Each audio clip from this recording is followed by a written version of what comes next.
Hi everyone, welcome to the CCCX update and yet another interview that I'm so pleased we could do, welcoming Adele Rogers to the channel today. We've been working together for a little while on something really interesting that we'll talk about in a second, but we've been having a lot of conversations about early careers, people coming into contact centres for the first time. And of course, we're in that time of year now where the interim festive jobs are going to come up. And so Adele and I were talking, and I said, I need an expert to talk to about what it's like joining a contact center for the first time. Is it going to be the right role for me? And I was able to twist Adele's arm, so she's agreed to join us today. So thank you, Adele. Absolutely. Thank you for inviting me. And I should just explain, so Adele is the director and founder at People Need Skills, and that's been since 2013. And she specializes in sales and leadership training and bespoke course curation. She's currently working at CX Ninjas, who are a company that I know very well as well, working on, amongst other things, our exciting new CX product, Fast Tracks, which we will talk again about a little bit later on. But as I said, our theme for today is really, are you going to be joining a contact center this festive season? So this is something for maybe people watching to be thinking about, and certainly sharing with people in their lives that maybe are looking at getting an interim job over the festive period and are thinking, hey, look, there's hopefully some useful hints and tips in there. So we'll jump in then. Adele, as someone with an extensive background working in and with contact centres, can you start by telling us what the day-to-day of a contact centre agent might look like? What should people expect? Well, they should expect great things, to be honest. Working in a call centre is one of the first things that I did. I worked for Westminster Press in publishing and I loved it. It's loud, it's a really creative place to be, it's exciting, and you meet a lot of particularly if you go in at your early stages of your career, I'd say some friends for life. Mm, Now, if I sort of take my example, as I mentioned in publishing, I used to handle a lot of incoming calls, handle customer inquiries. I was actually designing and selling a lot of advertising space on the telephone. As part of my job, and as part of anyone's job, expect emails, and in today's technology, web chats, and there's a lot of interaction going along, creating good customer experience for the customer at all occasions. I'd say, yeah, managing customer accounts, resolving client issues, and documenting everything along the way, particularly if you're in a compliant type of business, is sure. actually really important. But So it's a great lively place to be. brilliant. And it's a very varied, is what I'm hearing there. Obviously, communication being a key part of it, but that systems administration as well is a key part of it, as you referenced there. So these are things for people that maybe are thinking, hey, could I go and work in a contact center, or could I be working remotely for a contact center? Are these things that suit me? Because I know recruitment. When I started in recruitment, there was a lot of similarities between a Mm. recruitment sales office and a contact center, and there used to be the expression, people don't know what they're getting themselves into. So I think, part of the whole purpose of our interview today is to help people overcome that as quickly as possible, really. Yeah. Um, and there's a few terms that you came up with there, which people probably won't hear outside of a Mm. contact center. So what's the terminology or the language that people starting a job should be aware of, that could be helpful to know from sort of day one? Well, again, like you say, things evolve, things change in a course contact center, and a lot of people might go in to do Christmas jobs, do summer jobs, and things like that, and they'll certainly get the training. So don't ever think, if I go into a role like this, I'm not going to know. Do your homework and learn as you go. But there's certain things you've got to be aware of. Like, you might hear people talking about AHT and think, what on earth is that? It's average handling time. It's the time it takes for you to take a call. FCR is another one. It's the call resolved first time. So when somebody comes into you, whether it's a call or whether it's an email, or particularly a call, was it resolved first time? Yes, you're able to do it.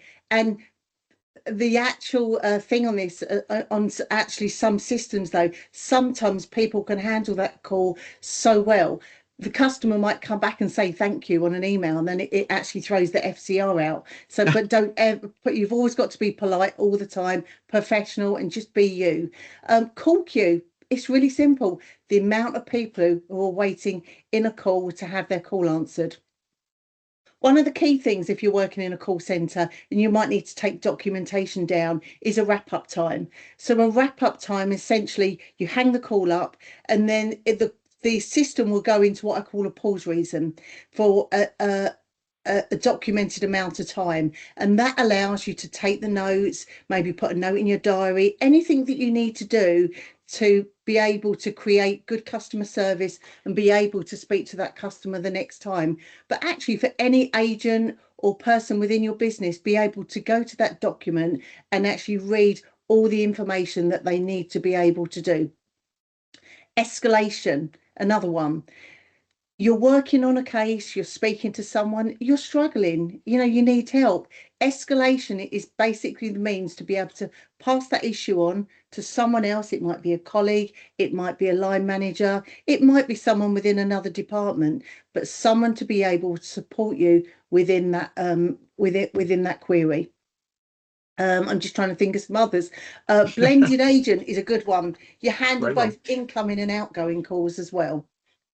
Yeah, that's the sort of thing that certainly could appear on a job description as well, and people might think, what is that? But Yeah, it's quite a all the strange term, ones. isn't it? It is, yeah, and some of these things, there's a lot of abbreviation in contact centers, isn't there? Because there's Mm, these specific phrases that refer to, I think, the stages of a customer contact, like you were saying, AHT and FCR and things. And because they're phrases, they get abbreviated down, and then these sorts of things can be perhaps bandied around in an interview, even unintentionally by an interviewer. Rap, for example, great one as well. So yeah, and if I think if people are aware of sort of lightly what these terms mean before they go into the interview, they're going to feel a little bit more comfortable, a little bit more settled. And also, again, it's just helping them. Do I know what I'm getting myself into? I'm going to be measured on a mm, number of metrics. I think really, yeah, probably with the exception of escalation, all the things you were mentioning there were metrics of one degree or another, time bound or activities and things like that. So are people wanting to work in that sort of environment? Where they like that vibrancy, that hustle and bustle, going back to what you were saying earlier on. But that goes right down to what happens on their desk as well. And thinking about that, you've mentioned it in a few different ways. Systems usage. There are going to be specific IT systems that they'll need to use. How comfortable do you think somebody needs to be with technology in general to work in a contact center today? I'd say with anyone getting into any situation, do your homework. It's so important. It really is. You wouldn't go and get your hair cut and not know what you want your hair to look like. You do your homework on everything in life. So be your best self. It really is. Do yourself justice when you go into a role and be prepared on that day. Because when you do go into a situation like this, there are going to be multiple systems they're going to be used. There's going to be CRM, another acronym for you, a customer relation management system that they're going to be using, which has got all the customer information on it. There'll be ticketing or case management systems, and that is actually the means that the emails come through that they can open up. Some will just pop up on the screen, or some might be manual collections, but as part of their role, they'll be working through it.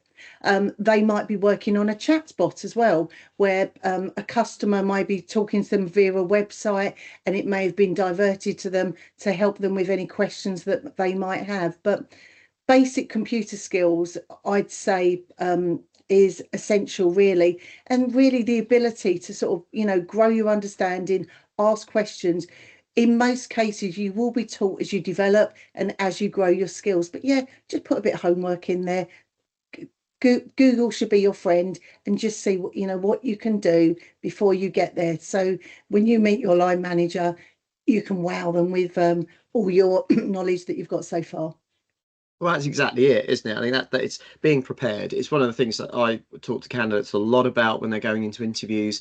Preparation is key, not just Yeah, to perform well, but also it settles you. It lets you feel a lot more confident in your performance because you know you've done the preparatory work. I can always hear it in a candidate's voice.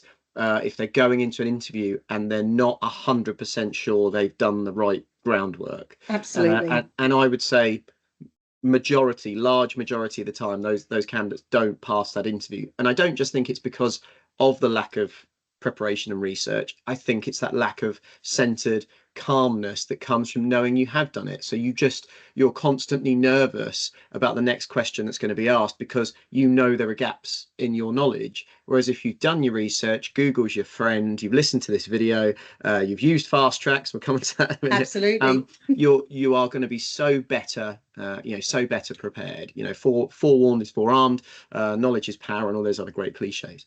Yeah. So yeah, essential. I think, as you say, computer skills essential to work in a contact center role nowadays. It is a technology role. It's an entry level technology role. I think we can almost say that. And one of the things you mentioned when we were talking before that really stuck out to me, because I've never really worked in a traditional contact center, but it's something you mentioned. I think people aren't always aware of this. Break times. So Mm. they're specifically scheduled in contact centers for good reasons. So can you tell us a bit about that and whether it's important to then take those break times at those specific slots? Oh, it's so important. Break times are actually put in place to maintain coverage. So we'd look at what the peak times are, what the quiet times are, how we can move everyone across lunches, and it's crucial that people take them on time. And also not just to do call coverage, but actually to avoid burnout, because you'll get some people that might go into a role and think, hey, I'm going to sit here, I'm going to cut my lunch, I'm not going to do my breaks, I'm going to show them how many calls that I can take. Please don't do that, because it's essential that you don't burn out, and it's essential that you're good for the team, and the team stays on track for any performance goals that they need. They need you for the long term. And if I go back to when I was doing publishing, I worked for the Evening Echo in Basildon, and we had a daily paper going out every day. So I knew there was no chance between sort of 10 and 12 of me taking any break, because if I didn't make all my adverts up, we can't print blank spaces in the newspaper. So there's key times in any organization where you can't take breaks, and it's really important to stick to what you're given. Yeah, I think it's not necessarily unique to contact centers. I mean, I've worked in hospitality, and you have peak times there as well, obviously in Yeah. restaurants where, yeah, you can't just walk off the floor to go and have a sit down for 10 or Mm, 15 minutes. But that means that when you have those lull periods in between those, that is important that you sit down and have something to eat and have something to yeah, drink and make sure you're ready to go. But I think in some roles, it's not as specifically allocated. But of course, as you said, for practical reasons, for continuous customer service, it has to be within a contact center. And so it's a mindset thing you need to get your head around is, okay, if I'm allocated a break there, whether or not I really feel like taking it, I kind of need to, because then I might not get one until that next allocated one, and I can't just absolutely. make it up as I go along. So again, something for people to think about if they go, especially if they're working remotely, especially if you're going to be working from home. The systems will show you the break times that you're allocated, and even if you're at home, you've still got to stick to those, because it's important for you on a burnout level and for the customers that are calling in as well. Um, Absolutely. Call and so centers is a team role.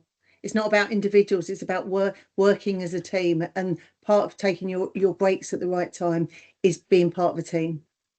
Absolutely, absolutely. And one of the things that I wanted to come on to sort of finally then is, what do you think, yeah, having worked in contact centers for years and certainly around contact centers for years and seeing lots and lots of agents or team members, what do you think the core skills are that a person needs to be successful working in a contact center? I think communication skills are at the top for sure. You've Hmm. got to be able to communicate, particularly when you're going into a new role, what you might be struggling with, what you enjoy, and just being able to give that sort of great customer interaction. And actually, where you're getting people, maybe on the telephone, and they've got problems, actually start to do some problem solving, working through it, asking all the key questions, and actually learning and understanding what they are. Mm, Empathy where you need to, being able to listen to someone and be empathetic to their situation, because as I said, not all calls are good calls. And multitasking is a biggie. Coming off the call, doing your admin. If you take a good call but you're not able to be compliant afterwards, it's really poor. So you've got to be able to multitask and do everything. So I suppose what I'm saying is, be adaptable in your work, be resilient, and where you need to as well. You may need to work under pressure at sometimes. Pace yourself, take them breaks, and get through it. But be a team player. Um, you all come over the line together. Yeah, it's interesting, isn't it? The things that I'm hearing from you, that the vibrancy and the dynamic environment, that the pressure element of it, there's a technology element to it. Administration is absolutely key to good customer service. But then those soft skills, that resilience, that Yeah, empathy, because as you say, not all calls are going to be good calls, and it very much depends on what contact center you're going into as well. So there are yeah, contact centers in our lives that maybe we come into contact with probably when things have gone wrong. You might think about mm, insurance, for example. We're only really going to phone an insurance company if we need to make a claim, whereas we might phone a retail organisation to buy something, or to yeah, return something, or to make a query or something. So you need to think about, this is really a message to individuals watching this and thinking about a career in contact centres, is what sort of contact centre is going to work for you. Do you absolutely. feel that you're the sort of person that can handle those tough calls? If you're going to work in a housing trust or something related to healthcare or insurance, or sort of various areas of financial services, really think about the reasons that you make calls to the organizations that you work with, and therefore, is that going to be the sort of environment that you want to work in? But it's actually a much more deep and complex role than perhaps people would give it credit for. And I think that's, from our conversations we had before, that's why I wanted to do this interview for people, because Mm, people going and starting a job in a contact center, it isn't, just answering a phone and saying hi, and no, it's a complex role on a number of levels that can set you up skills wise for careers in pretty much any operational department within a business. And that perhaps ties into fast tracks as well, that you and I have now been working on for some months. And we have that's great yeah, project. I will put a link to it in the comments below. But fast tracks is our CX specific early careers micro Mm, learning platform. And we built that because we could see the attrition rate of people going into contact centers is as high as 40%.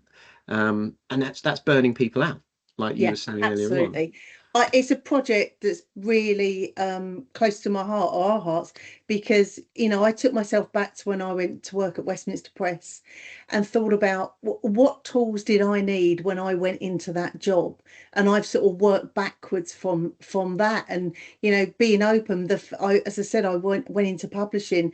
My first call I took on the phone was a death notice, and I did not have the skills. I nearly walked out the door, but I didn't, and I stayed, and I ended up having a career in that for over 20 years, and I've stayed in call centers ever since. But that's not good people management, I don't think, to do that to someone at the start. But yeah, fast tracked is great. It's a 20 module course.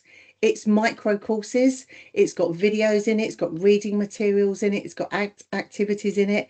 And we start off with the fundamentals. What do people need from the ground level?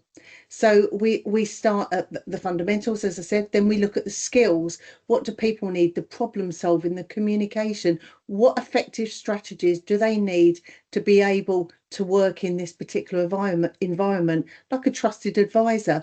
Just we go from simple skills and we really break them down in a way that people can understand. Mhm. But we build on that because as you've said, not everyone's going to go into maybe housing. Some people will go into service-led businesses, and some people will go into a sales-led business. So we need to give those people the starting skills. How do you start a sales call? What's an open-ended question? What types of closes are there? And we just start them off on the foundational level, and we build them up from there. And as you and I know, it's a project that we've worked hard on, really, really proud of. The feedback we've had has Yeah. been great, to the point that some of the people who did the beta, their companies have then gone on to buy it, which for me is a great accolade in itself. Yeah, totally. And our goal is really simple with Fast Tracks, is to help people that are currently unemployed and are looking around and thinking, maybe I could work in a contact center role, to perform better at interviews because they are aware of all the things we've been talking about. A great one in Absolutely. there, you're talking about your death notice experience there. There's a module in there on handling vulnerable customers. So if people are listening to this and thinking, oh, I don't know if I could work in an environment where I've got to deal with those sorts of calls, you can take fast tracks, and it works out as 9.99 a month for 3 months, and then you can carry on with it past that if you want to. But that's the starting price for it, and you'd be able to get through that training, and in there you'd be able to access training on dealing with vulnerable customers. Then you can rule yourself in or out. Do I want to work in a contact center because can I have those sorts of calls, or do I need to think about the sort of contact center I want to work within? There's the modules in there on AI as well, and as you said, there's the sales skills as well. So there's lots of stuff to prepare people for interviews. From an employer point of view, getting their teams trained on fast tracks, bringing up their performance, reducing attrition, and improving engagement, because again, people are better prepared for what they're getting into. Yeah, it's a brilliant Absolutely. example that you Yeah, gave there of, day one, death notice. Okay, I might walk out the door. I've seen it myself working in recruitment. People are on the phones, they have a difficult call, they have a rude customer or whatever, and I've seen it where people go out to get a sandwich at lunch and they never come back. never come back. And the Never. failing is on the employer there. And what we've done is create fast tracks independently to help solve a problem that you and I have both witnessed, and everyone else that's been involved with it as well, from Six Ninjas as well, that have seen personally. And the feedback, as you say, we're getting is that it solves that problem, and it's been really well received. So, as I Absolutely. said, Yeah. fast tracks will be in the link below. And yeah, no, Adele, just thank you for your time again. I hope this helps a number of people, and I'm sure it will. But it's been an absolute pleasure chatting to you today. Thank you for your time. I really appreciate it. No worries. Thank you.